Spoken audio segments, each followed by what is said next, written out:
Hostage diplomacy is an ugly game. For decades, America's adversaries have imprisoned U.S. citizens in an effort to leverage diplomatic, economic, or military advantage.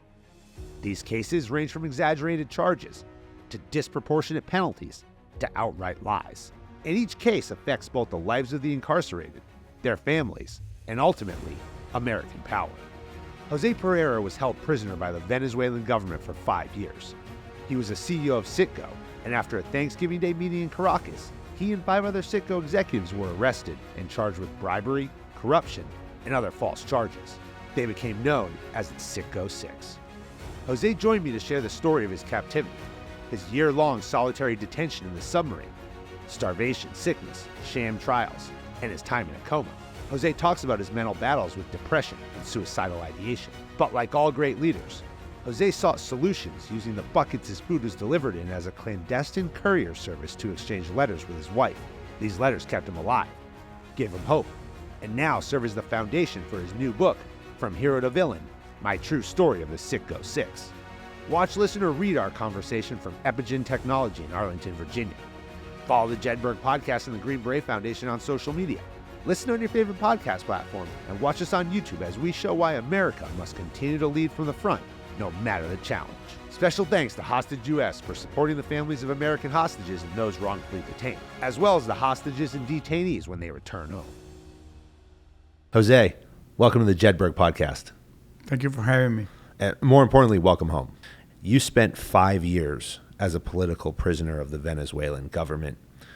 You were the president of Citgo at the time, living in Houston. Citgo was a subsidiary of the Venezuelan state oil company. Correct.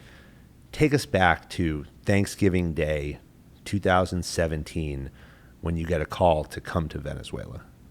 Well, this is a story that every time I think about it is something really bizarre because, as you said, I was the president of Citgo Petroleum, but giving a little bit more background, by that time I was having 35 years in the oil and gas. I began my working in Venezuela. I was born in Venezuela, in PDVSA, that is the headquarters of Citgo. And I came here to Houston like 15 years after, assigned to Citgo. And well, I was kind of in the pinnacle of my career. 35 years, became the CEO. But the political situation at that time, we're talking in 2017, with Venezuela was not going good. Today, as everybody knows, there is a communist regime that has more than 2 decades. And the situation was really evolving very bad.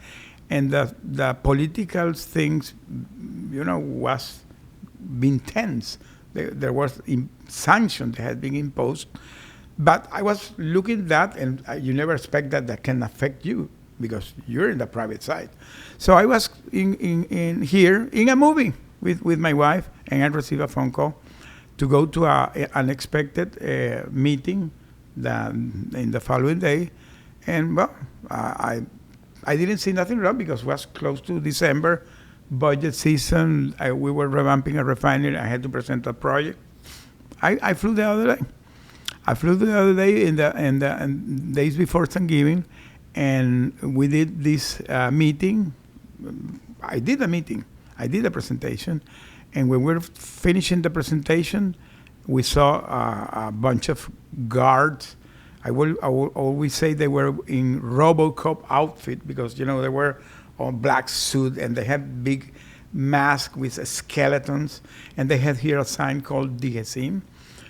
When I saw that, I asked the guy that was beside me what was the DGCIM. And the guy told me, Jose, that is the counterintelligence military police of this country. That is like a Praetorian Guard this guy have. Very similar the one that they have other countries like Iran or China or Cuba. They have, this is a copy-paste this guy do. So this guy came and they asked for me. And when I heard my name, I said, well, this guy is asking for me. So they took us to another room, and it appeared a general, because this is a military police. You weren't there by yourself, too. You had 5 others, 6 others. Yeah.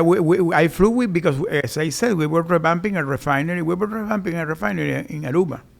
And the 5 guys that came from me were the 5 vice presidents of Citgo that were involved in this project. And we flew, to make a presentation, normal course of business.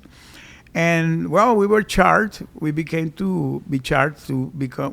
spies. We were charged to make treason. They charged us corruption, embezzlement, association, and a lot more charges. And was something bizarre. At that moment, we really thought it was a mistake. Well, that mistake lasted 5 years. That was a mistake that for us was 5 years during Thanksgiving. And every Thanksgiving for the next year always was happening something. So for us, Thanksgiving became kind of a nightmare that year. I've had the chance previously to sit down with Michael Scott Moore and Jessica Buchanan, both very active in Hostage U.S., both became prisoners of Al-Shabaab and Somali pirates, respectively. They tell their stories about these moments of capture. And so many people who unfortunately find themselves in situations like yours, theirs were violent in many ways, especially Michael. Yours is a little bit different, and each one of these cases is so unique. No 2 detention stories are the same, right? But, I mean, you're an executive with other executives who are arrested. Talk about those first 24 to 48 hours, because in so many situations, whether we deal with detention with police in foreign countries, or we deal with terrorists, kidnappings, those first 24 to 48 hours are critical from the ability to get somebody out of the situation that they're in, but also in the psyche of the person who's going through it. Talk about your thought process in those first couple of days. That's very interesting, that question, because I had to go back one month before. I'm going to tell you why. Because, as I said, the political situation in Venezuela was really very, very bad, and now are all these sanctions in place. And I talked to my wife. I said, you know what, I really am going to get retired. 35 years. So I had asked my boss that I wanted to get retired. And he told me that back and forward, okay, give me 4 months to get your replacement. So I was ready to get retired. 1 month before, I got that approval, so I flew back to Houston. And there was a big summit that Citgo was hosting. And they called me and said, hey, Mr. Pereira, we're closing the summit. You have to be this Sunday here. And I went to that summit. And in the closing always come a speaker, The speaker of that summit was a guy called Captain Phillips. That he was hosted of the Somali pirates. The Captain Phillips. The captain, the real Captain Phillips. He was there. And I remember, I had to contact him. I have never heard him back. If he's hearing this, he had to call me. Because that guy, his speech was navigating the turbulent waters. He was talking about his story, how he overcame adversity in his case. And he sat down with me because I was the president of the company. And I told him, that guy, wow, that is amazing. How you did it. And that guy, I remember clearly that he said to me, we are creatures of God, and the human spirit has that inner force that in those moments you can take that force and you can do things beyond what you believe you can do. I got like wow, what this guy told me that.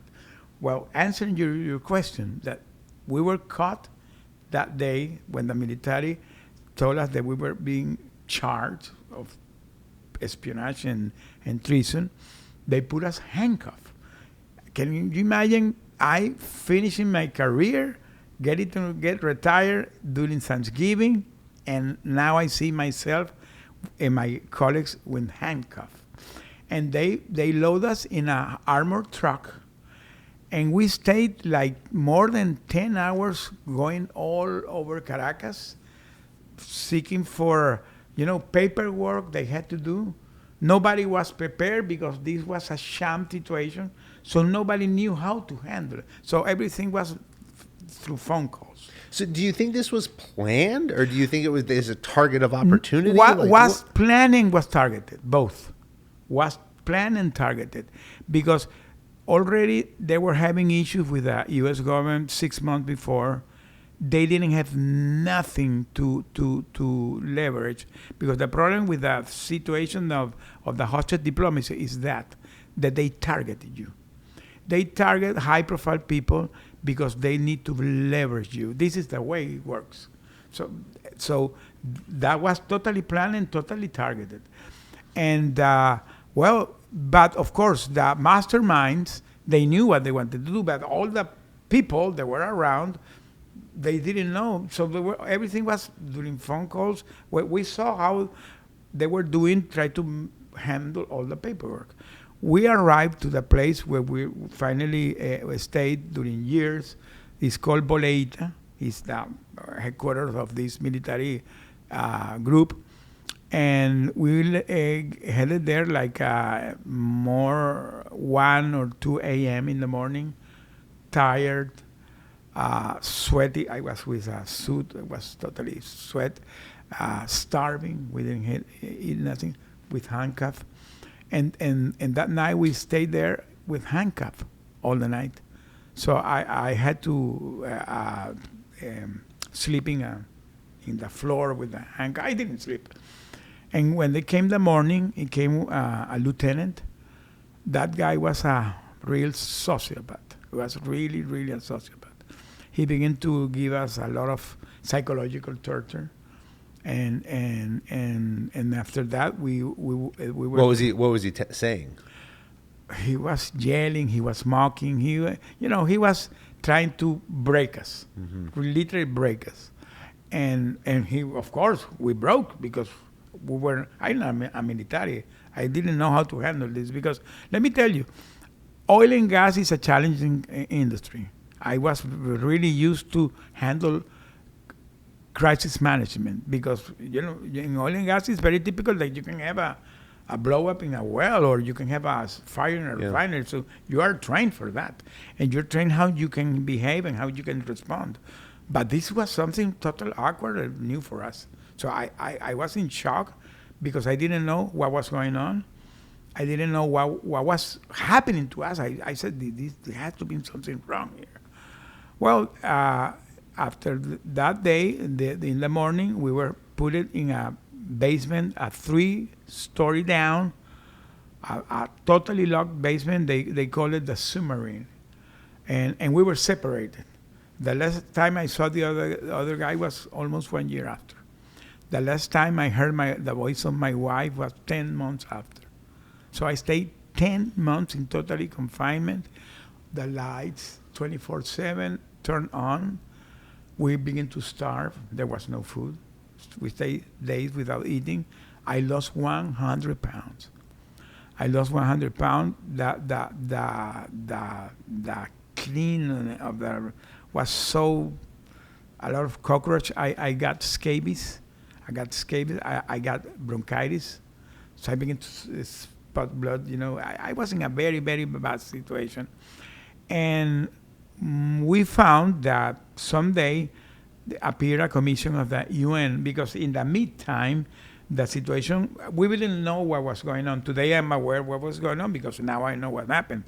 Since day one, our family went to the U.S. government, and the U.S. government was taking care. And the ambassador, he went 11 times to see us. 11 times. They never allowed him to see us. And the situation began to get so tense that the ambassador was recalled. So there was no U.S. ambassador. So we were literally left behind. And we found that day, 10 months after, that there was a commission of the UN that flew to Venezuela, the arbitrary detention commission of the UN. They flew to Venezuela, and they met us when the guy was a Spanish guy and a French lady. When they saw, they really was like in shock, because we were seeing ourselves, but we were really in bad shape. We were literally dying. And that guy got so scared with our situation, so they went to the government and they began to pressure them. And the guy told us, and they had told them that they had to give us food and medicine because we were going to die. The problem that was going on in that moment in Venezuela, because of the sanctions and the in a crumble of the economy because this is a communist regime. You know what all these communist regimes do. The situation was really bad in general. There was no food and no medicine. So this guy, they allow us that our family begin to supply the food. So our family was authorized, if you want this guy to survive, you have to provide the food. So the government wasn't doing it. Why do you think you were treated like that? So I mean, when we talk about white collar crime, and I mean the U.S. while your trial was going on, you called this a kangaroo court. You know, they were pretty vocal about it. You said, quote, "We were not political. We were in the wrong place at the wrong time." Correct. Why would they treat you like this? Because normally, I mean, at least what we see here in the U.S., I mean, people who go to prison for financial crimes, it's like a hotel. But you were treated like a murderer.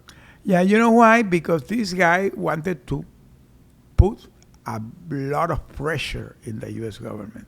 Because remember, the U.S. government at that time had imposed sanctions to the country, to the government, and they had done an oil embargo, a ban. Mm-hmm. So Venezuela was really having a hard time. And oil being the primary export product of Venezuela. Of course, and so they cut the oil export.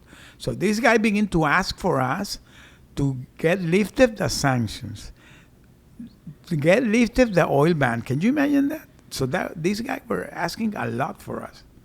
So that was the price. That was the price. That was the price. That was the price. So after, so while this is going on, while you're in the submarine, you're in these horrible conditions. The UN commission comes. They won't let the U.S. ambassador in to see you in the 11 visits. But now the Venezuelan government's starting to say, here's the reality. Let's talk about oil. Let's talk about creating a negotiation. And they were open. They were shameless. They were shameless. They weren't hiding it. At the beginning, they tried to hide. The first year, to tell you the truth, they were trying to create a narrative. But at some point, they decided to openly begin to ask for us. So we became clearly political pawns and bargain chips. No doubt about it. And these guys were shameless. They began to openly send messages to the government what they wanted. And we were getting that information because the way it went, because as I said, we had like 10 months without communication. After that visit of the UN, they allow us to have the first call. Mm-hmm. And when I had the first call with my wife, she mentioned that they were having the direct conversation with the government. They were, pushing hard. Today I know that they were really pushing hard because my wife came here to Washington N times. She met with all the officials that can you imagine. She met with the vice president like 2 times and with the National Security Commissioner several times, with the State Department. She and the other 5 family were really, really involved in all this process. So these guys, when that happened, and they begin to ask openly, they because it was like they begin to relax a little bit the situation, and they begin to allow us to have books and to have food and medicines. So when I begin to have the books, the medicines, and the food, that as I explained you, the way the logistics for us or all of us was really complicated because we were 6 guys that we were living here in the U.S. with all the family, with no family in Venezuela. So can you imagine how you can handle that? And then my family decided to my eldest son, he moved to Colombia. He flew to Colombia and he stayed in Bogota during 4 years, providing me food during 4 years. 4 years sending me food every week. How did he set that up? How did that work? Well, let me tell you, that was a logistic that today I still don't know how he did it. Let me say, he, from Bogota, every Monday, he began to do the grocery shop online. And at the beginning, Venezuela didn't have food, so he bought it in Bogota, he put it in a box, and he sent it to a courier. And there was somebody in Venezuela pick up the box. This guy that was doing the logistics, his wife, the wife of that guy, cooked. And they send me the containers of food every Tuesday, every Thursday, and every Saturday. So 3 times in the week. So I have like a small fridge where I can put it there to have food during 2 days and a half. And then the next round, 2 days and a half. That's the way I began to smuggle the letters, because in those containers, I found that you can put a double bottom. And I asked the guy to bring me he smuggled a pen and pieces of paper. I began to take papers from the books. The white papers of the book, I begin to write there. And I begin to do it and do it and do it. And my wife began to answer. And we stayed doing that during 3 years. We could do that during 3 years. Miraculously, they never found the letters. I have the letters here in the U.S., and that letters became my memoir. That's going to be my book. So you were smuggling the letters in. Yeah. In between. The buckets. In the buckets, for the food. Yes. And then your son was receiving them. Yes. And mailing them back to... No, my son, no, because my son was in Bogota. The guy that supplied me the food, when he received those empty cans, he opened it, he took the letter, he took a photo, he sent it via WhatsApp to my wife here. Wow. My wife printed it, and then she put it in Word. So when I came back, I already had all those letters in a Word document. You know how much letter we compiled? Around 1,000 letters. 1,000 letters. Yeah, that's three years worth. 3 years of letters. Because we did a routine. I can tell you, did a routine. When I came back, I told my wife that one of the things that I'm going to miss was writing my letters with her. It became a wonderful, I was so excited. Every time I received, I was excited to see the food, but I was most excited to open and find her letter. Can you share what was in the letters? What were you writing, and what was she writing? Well, let me tell you, because for me the letter is so important, because it's part of my stories. It's my legacy for my grandsons. When I began to write my letters, I really thought that I was going to die. My first letter, I wrote it December 30, 2018. 1 year after I was there. And I remember that that day, in December 21, they was allowed to have like a special visit. They did a concession. And I had an aunt that she lived in Venezuela, that I love her so much. She was kind of my mom, and she visited me. And when I knew that my aunt Lillian was going to visit me, I said, okay, this is the moment to take that letter out. So that was my first letter, December 30. My aunt died months after, and I never knew. I knew that she had died when I came back. They always told me that she was alive. But she's my first letter was smuggled by her. So when I saw that the letter could go out, my first letter was talking about how hopeless I was, how I was having some suicide thoughts, how I was really thinking that my life was miserable, that I didn't deserve where I was going, and really was in a very, very dark moment at the beginning. And the time passed, and when we begin to have more connection with our family, and after we begin to have the visit of the Ambassador Carsten, from the Special Presidential Office of Hostile Affairs. So my letters switched and began to be, boost of hope. It began to be inspiring my family. I was trying to, put my soul, what I was feeling in that moment. So that is the flow of my letters, and that is the flow that I try to put in my book too, because it's based on that. I want to ask about your family, because something that we talk about in the military a lot, and certainly can't equate it to what you went through, but when we're deployed, when we're gone, we know what's going on. So yes, we're in, maybe you're in a combat zone, you're going out, on missions at night, whatever it might be. But often it's harder on the family because they don't know what's going on. We know what's going on. You know what's happening every day. You know, hey, this is a really awful situation, but I'm okay, and I'm here, and I'm going to find a way to get through it. Your family has no idea what's going on. Talk about the state of your family and how were they and how did they cope with it? Well, this is so incredible, your question, because exactly was talking that moments ago when I was in the SPIHA office. Because that is exactly the situation. Because you are there, even during a dark moment, you know where you are. You know that that's your situation, and you begin to survive that situation. So you get even used to it. You know, you try to manage it. You create your routine. And we were 6 guys that at some point we were together, so we were cheering each other. But your family is in another situation. Your family is hostage even worse than you, because they are not a physical hostage. They are a mental and spiritual hostage. So they are literally putting their life in pause.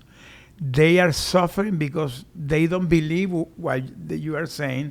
My wife today said to me, I never believed what you were telling me. And it was true. I was hiding her situations. Yeah. I never told her a lot of things we went through. She knew it when she began to see my letters that I was writing.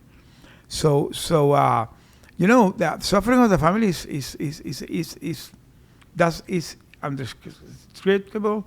Is a nightmare. It's really a nightmare. The family goes to a nightmare. It's kind of a bomb in the middle of. It's the total family, because in my case, my son put his life in pause. He has a marriage. He has his kids. You know, so he had to take care of me during 4 years. He took care of me. What happened with your job?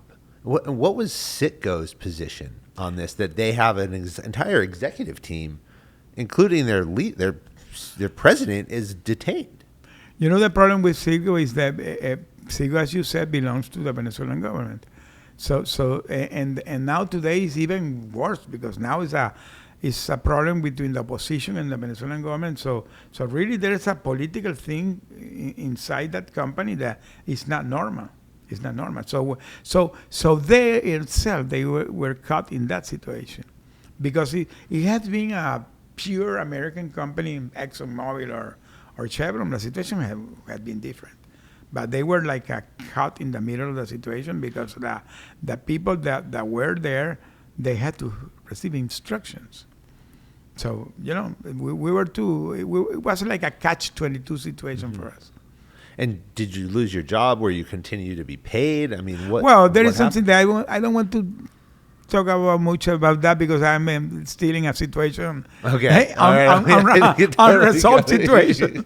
There is an unresolved situation there. All right. Okay. All right. I totally get it. Well, I'm on your side, whatever that side is. So,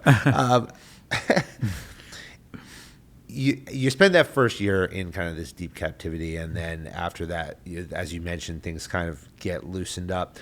There were a couple of other guests, though, during your time there. Yeah. Specifically, we've all heard the story and seen it on the news about 2 Green Berets who were caught making some sort of invasion, or whatever we want to call it, onto the shores of the beach in Venezuela. Talk about the experience with those guys, because you run into some people that kind of make you laugh, right? Well, these guys were our neighbors, you know, looking at them. You know, when this guy arrived and we knew about what these guys were doing, we said, man, these guys are wonderful guys, by the way. I get really connected with them.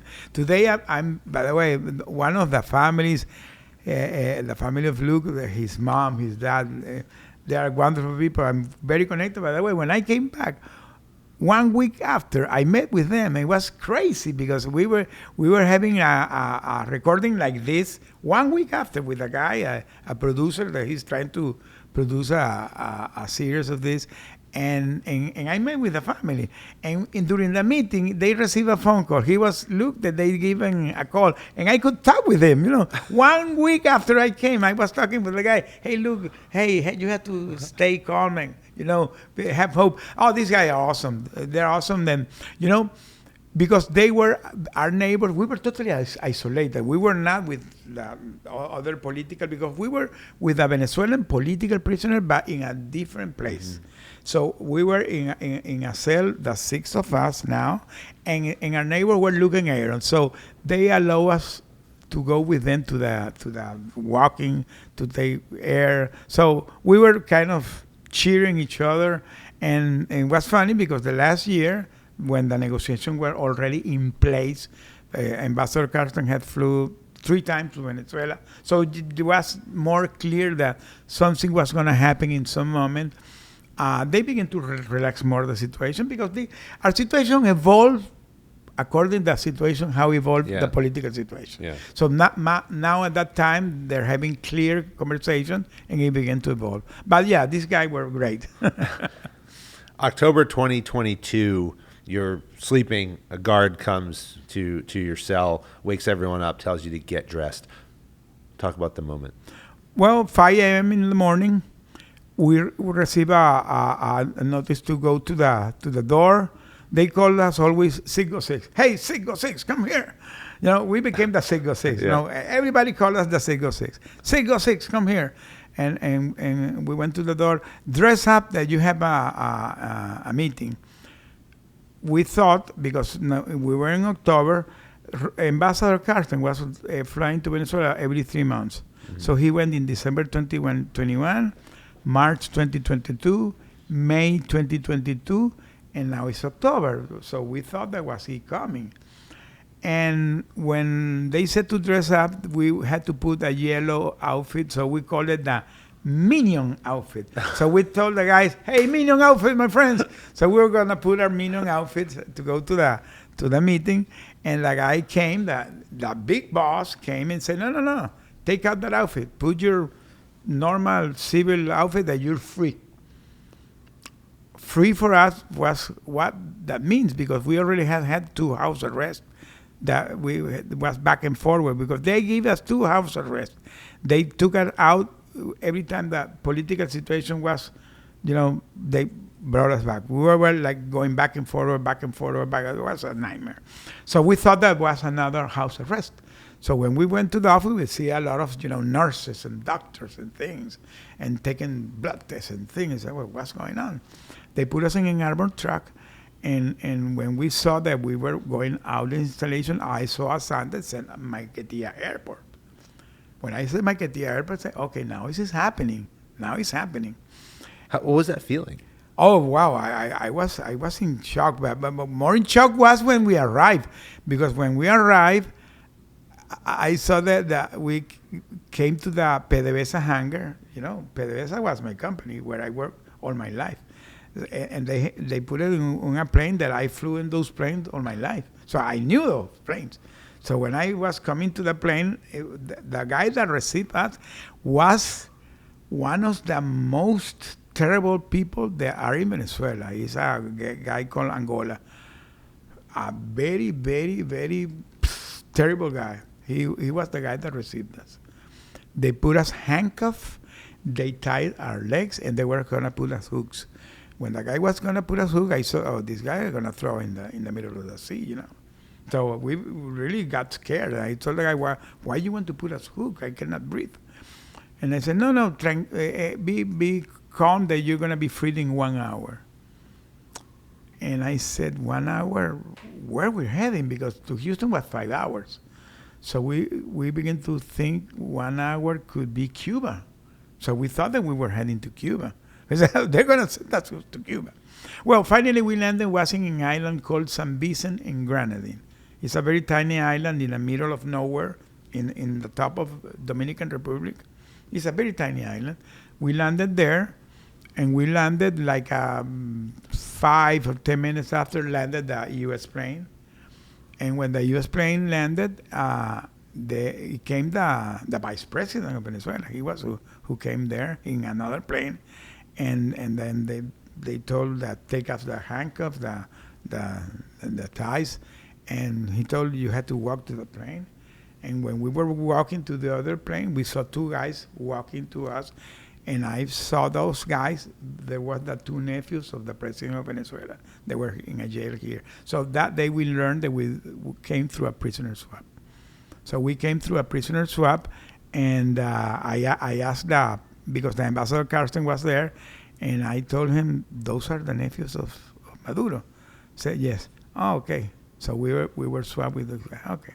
So we came, And we stayed there, and we flew back to here under the protection of the U.S. government, and we landed in the military base of San Antonio, Texas. We stayed there in the program that they do for the prisoner of war. It's called the PASA, PISA program. We stayed like 10 days there in that program, and well, the rest is story. I'm here.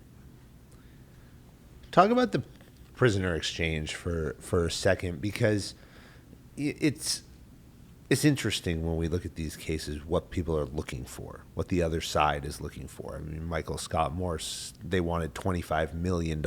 They always ask for a lot at the beginning. Yeah. It's like a ransom, How do you feel about that? When you see this, this transition. I mean, and one of the things you said during the time was the suffering our family was so bad, I didn't care what the tool used to release us was. And that is true. And let me tell you, one of the today that we are connected with all these foundations, and our family were part of the families that founded the Bring Our Family Home campaign that today is active.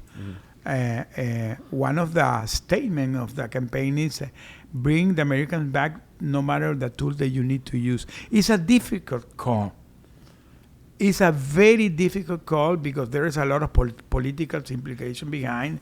Because to bring somebody back, you had to give concessions. In our case, they had to do a presidential pardon to this guy that were lord drugs, So they were really, really bad guys.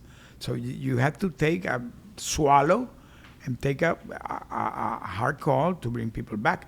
But at some point, your family is so tired of the suffering that I remember that my wife told me that days before they had a meeting with the State Department secretary with Blinken, and my wife told him, I don't know, I don't care what you had to do, but you had to bring my husband back, because now I have had the heart attack few months before. You were in a coma for 3 days. And I had 3 days in a coma. So my situation was really severe. And I can tell you, I don't know how I'm here today, because after that, my situation began to evolve, and today I'm okay. I have been going to take MIR several times. Nothing appears. There's believed to be, and we don't have an accurate number, but there's believed to be over 200 political prisoners in Venezuela. The U.S. State Department puts the number globally at about 1 million across all countries. Some of the leaders, as you would imagine, Saudi Arabia, Russia, Iran, North Korea. Obviously, we have all the big guys. Yeah, the good guys out there. That's a lot of people across the world. The State Department is 2 years into their program, hashtag Without Just Cause initiative is what they're calling it. We've seen here in America, in addition to your cases, other high-profile Americans who've been recently held by Russia. So WNBA star Brittany Griner, who was Paul Whelan that is here. Yeah, who was exchanged for a Russian arm dealer. Wall Street Journal reporter Evan Gershkovich continues to be detained, and they're extended. Every 3 months he's extended again for another 3 months. And now, after Putin had the interview with Tucker Carlson, it's now come out. And Trevor Reed was also came through a prisoner swap from Russia. Trevor. Yeah. So they want really bad people back here. The U.S. has a policy when it comes to terrorists, at least. We're very clear we will not negotiate with terrorists so that they can't use this against us later on. In your opinion, why is that so difficult to maintain a stance like that when it comes to political prisoners? Yeah, it's very difficult call because sometimes the approach that people take is that we don't negotiate with terrorists. But in the other side, you have regular people, because the problem with this that is called the hostage diplomacy. That today I'm very aware, and I'm very vocal with this, but that's why I support foundations like Hostage US, because they treat hostage diplomacy hostages. The problem with the hostage diplomacy is there are regular people, maybe high-profile people because of their work, but normally they are not politicians. High-profile people that they get caught and they use it as a pawn to leverage. So it's something that is so mean. What they do is evil, because they're taking human life without no mercy, and so it's a very difficult call. But people has to be brought back. That's the point. And talking about the political prisoner of Venezuela, Francis, let me tell you, not 200. I believe that the amount is around 400. Wow. I had I don't know to say the fortune to meet almost all of them. Because during my 5 years, I stayed in the 2 dungeons of Venezuela. Because the first 2 years and a half, we stayed in the DSM, that is the military political prisoner jail. And then I was transferred after the first house arrest that we were recalled. We went to the SEBIN, that is the civil political prisoners. So I knew the militaries and the civils. I stayed with generals, colonels, captains, lieutenants, a lot of military with me because they were prisoners, because we were against the government. And then I stayed in the other side with journalists, human rights advocates, religious leaders, so high-profile people. So I was not with regular prisoners. I was all with high-profile people. Yeah. And 200 compared, I mean, the U.S. State Department estimates that Saudi Arabia has 3,000. No, yeah. And Iran has a lot too. Iran is the champion of all this stuff. Yeah. Let's talk about coming home. Once you're home, it's often harder once you're home than it almost is to be gone. Some of the challenges that you don't even think about, you know, we've talked about with Mike, we've talked about with Jess, money, credit, banking, loss of connection with family and friends. Talk about your reintegration process. So you spend your 10 days, you know, down in the center, but now you go home and you're back at your house. You know, let me tell you a reflection before beginning that. One of the book that I have the opportunity to read when they begin to a lot of book was the Men in the Search of a Meaning of Viktor Frankl. That for me that was like a guide, and I remember that he telling that when he went out, he found that almost his family was died, his wife, his dad, his mom, everybody was dead, and his life was totally messed up. So when I came back after those 10 days, the first thing that I learned is that my aunt, that was kind of my mom, was died. My mother-in-law had died. I was really very connected with her. I was always asking for them, and my wife was saying, "No, they're fine. They're saying hello to you." They have 2 years already dead. They didn't never want to tell you. They never wanted to tell me. So I found that your credit was totally disaster. I had some credit card that my wife didn't know because I handled it by my own. 5 years unpaid. Can you imagine how that credit card was? And there's no box to check when you call the company and say, I was a political prisoner in Venezuela for 5 years. I can tell you, for me, Hoste US has been a blessing because part of the thing they have helped me is that, connect to those dots and talk to the people. Hey, this guy was a political prisoner. Take care of him. Some has responded, some hasn't responded. So it's a real nightmare. And the other thing is that you literally come in a time machine, my friend. When I came back, I came to a post-pandemic world. At the beginning, I didn't recognize it. The people were so, so different. They don't want to look at anybody. I remember because I came out with no documents because these guys told me all the documents. So when I was landing in the military base, I told Ambassador Castro, "How am I gonna do immigration?" And he told me, "Don't worry, you're the U.S. government. You're okay." So after that, I had to take my driver license. Well, they sent me a letter to go to take my driver license, explaining the situation. And I came to the lady, and the lady looked at me like I was a Martian. Who is this guy? And then she told me, I had to call my supervisor. And I told the lady, hey, but read the letter. You know what the lady said? That I was harassing her. And I said, I didn't say nothing. Why are you talking to me that way?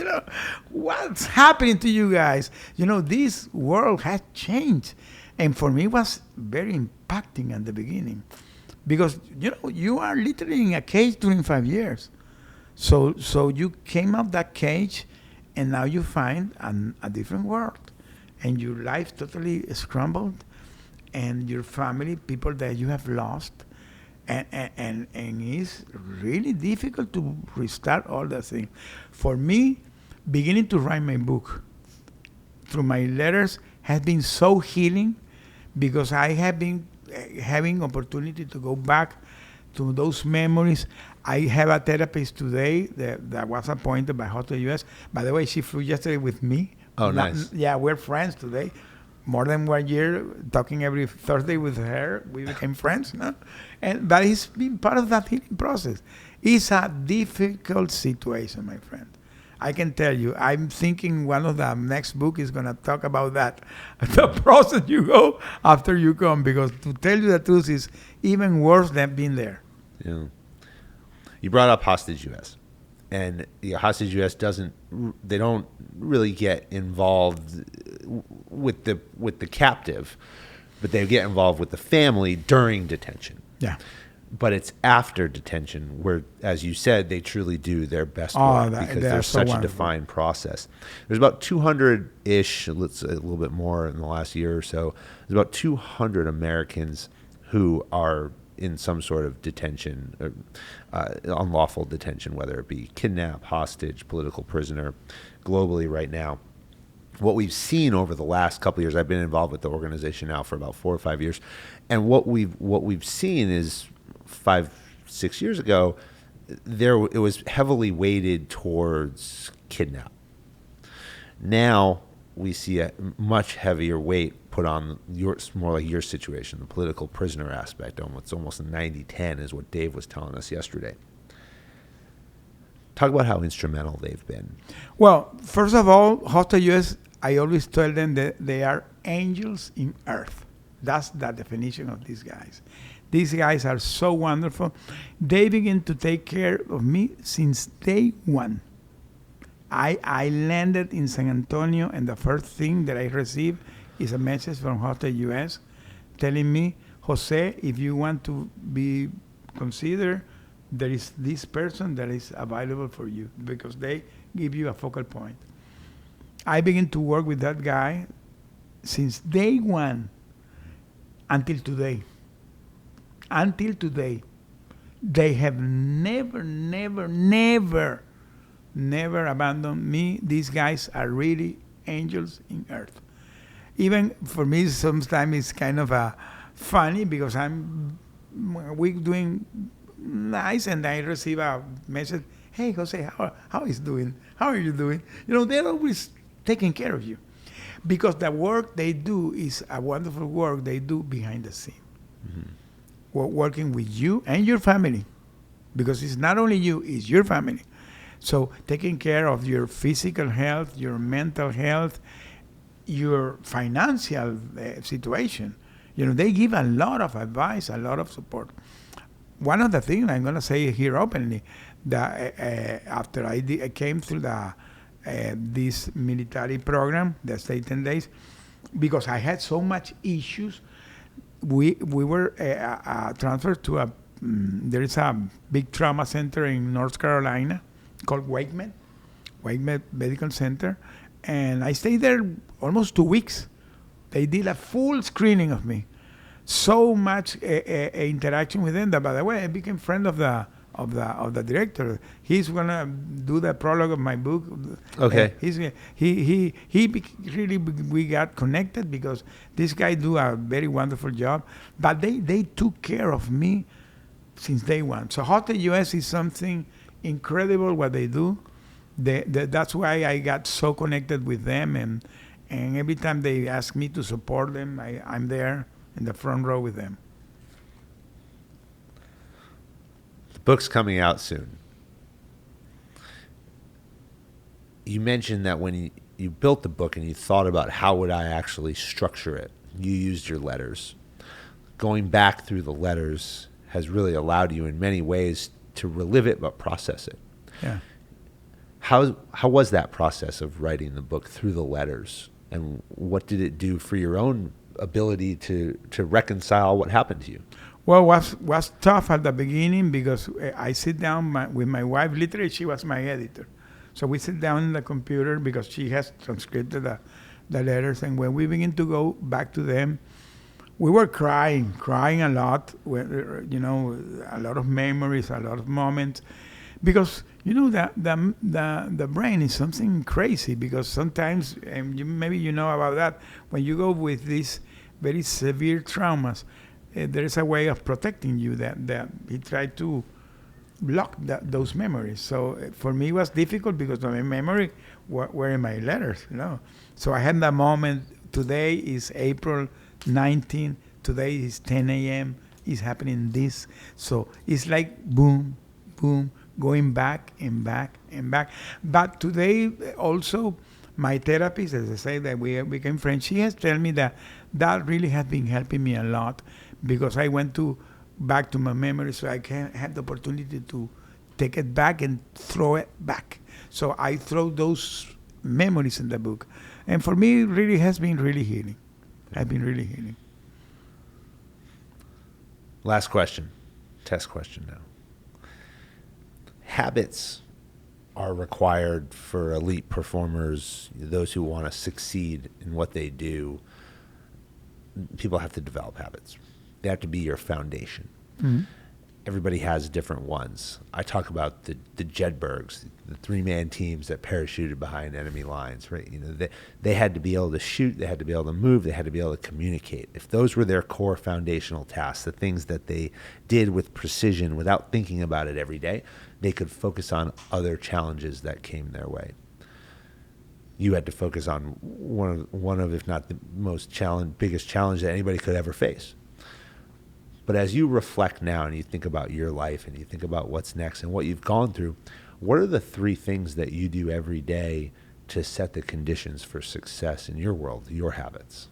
Well, there's a very interesting question, because going back to when I was in my captivity, the first year that we were got together with the 6th, 1 year after they put us together, 1 year after, I remember that day that we saw the other 5 guys. We hugged ourselves. We began to cry.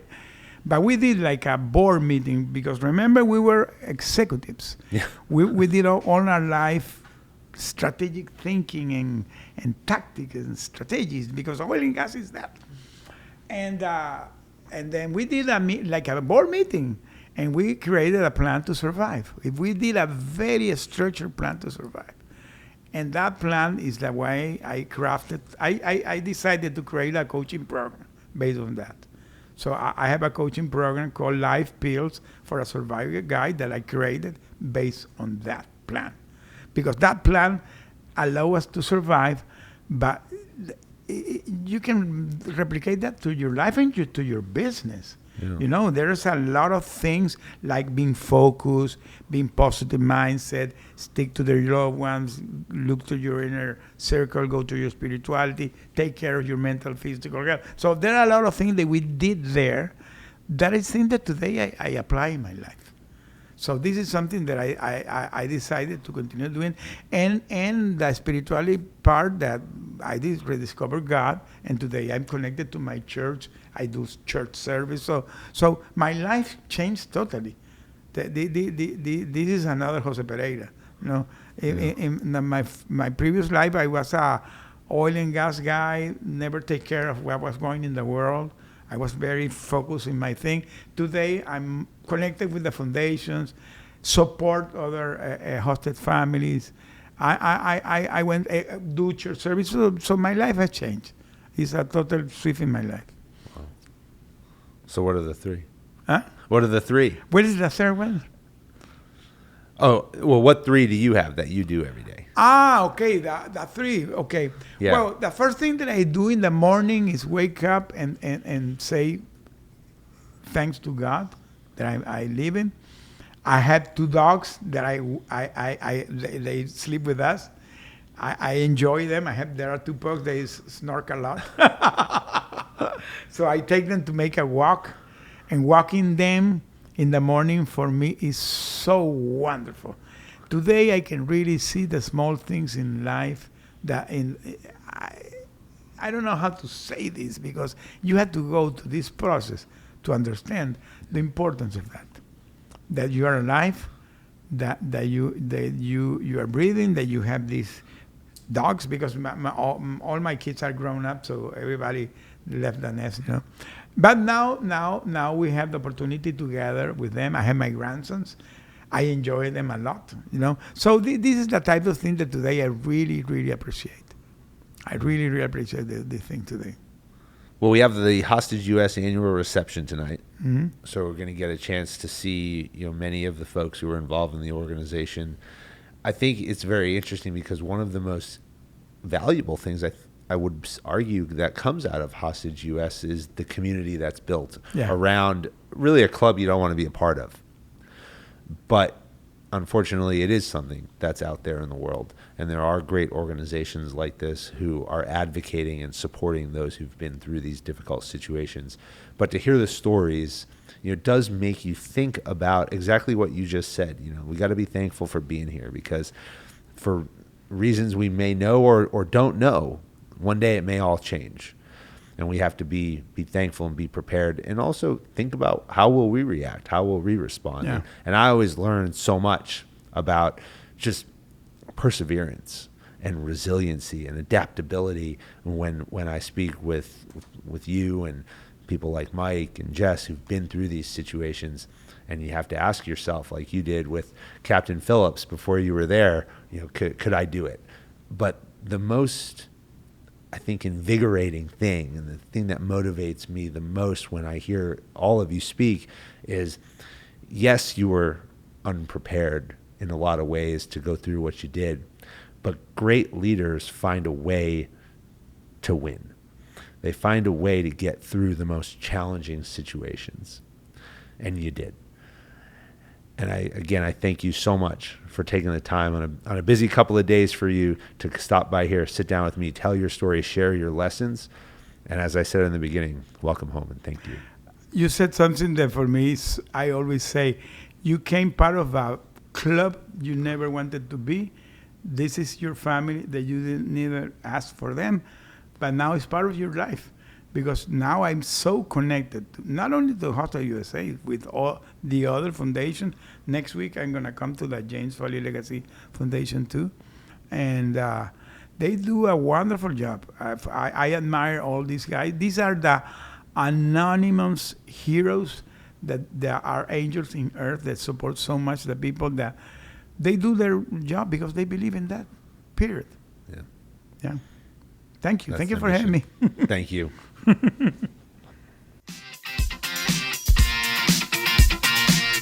American Jedburghs went on to form the foundation of the United States Special Forces and the Special Activities Directorate of the Central Intelligence Agency. Thanks for listening to the Jedburgh Podcast, an official program of the Green Beret Foundation. I'm your creator and host, Fran Racioppi. Join us next week for a new episode on Apple, Spotify, or wherever you get your podcasts. Check us out on YouTube for full episodes, highlights, and other long and short form content. If you like what you heard, give us a like and leave a review. Follow the Jedburgh Podcast and the Green Beret Foundation on LinkedIn, Instagram, Facebook, X, or Threads. Send your comments and inquiries to fran@jedburghpodcast.com. As former members of Special Operations Forces, the Jedburgh Media Channel and the Green Beret Foundation remain committed to supporting all generations of U.S. Army Special Forces and their families. Thanks for joining us on this episode. How you prepare today determines success tomorrow.